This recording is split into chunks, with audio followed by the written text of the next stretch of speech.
So here's how you can check the activation date on the iPhone. So let me show you a couple of different ways you can do this. If you're new here, most definitely subscribe so you never miss anything important. So one of the ways would be to go to the settings app and check out the battery section and then proceed to the battery health. And the point is that here you can manage all of the different things like the cycle count is how many times the battery has been charged and depleted, right? All of the cycles.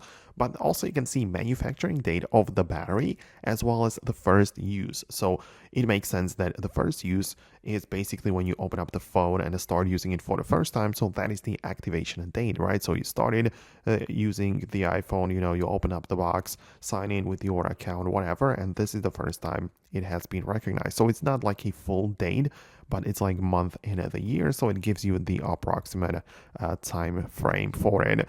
But you can also check out the general section and go to the about and copy the serial number, based on which you can check coverage on Apple's website, and in it there you can as well just go to the check coverage.apple.com, choose the region if you are asked to, and then you'll be able to paste that serial number and see some information about your phone. Like it's mostly about the Apple Care and the coverage, like the warranty, but you will also see when exactly it was purchased, so you'll be able to see the exact date right there. So that is another thing which you might take a look at. Let me know what you think below. Let me know if you found it.